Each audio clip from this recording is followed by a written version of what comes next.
Question 7. Looking back at your preliminary task, what do you feel you have learned in the progression of it to the full product?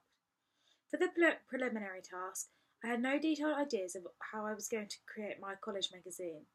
I created one draft for the front cover and one draft for the contents page.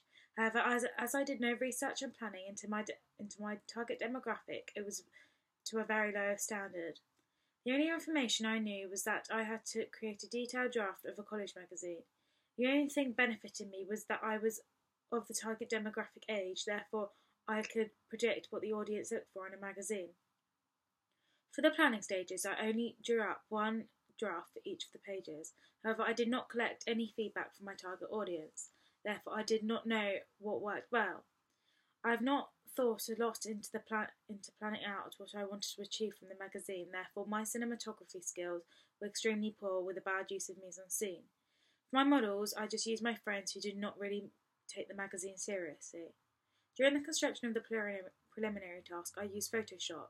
This was the first time ever using the software, so I firstly had to research into the basics via YouTube and Web 2.0. I learned a multitude of new skills which would benefit me later when creating my final product.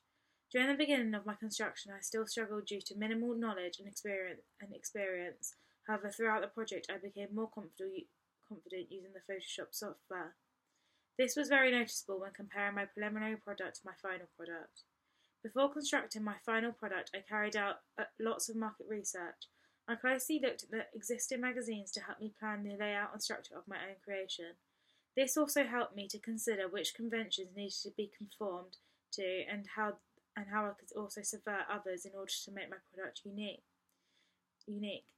This also helped me learn how indie magazines address their audiences, how their images appeal to their audience, and the colours and house styles used.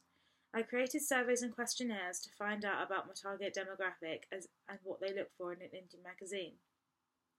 I learned that planning is imperative. It is important to take time planning each step of the construction of my magazine to ensure that I consider my audience's feedback. Before taking the photographs, I used the mise-en-scene elements and brainstormed exactly what I would need in order for it to be successful and have a professional outcome. I thought about costume location, positioning, lighting, poses, and which models would be best. By using a range of people in different environments with typical hipster dress sense was a reason for success. I took the pictures over the course of 2 days with an outcome of over 300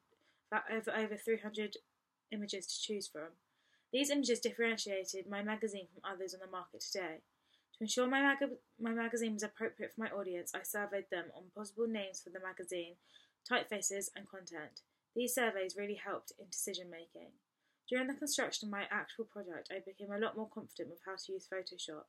It was made a lot easier due to excessive research and planning I carried out.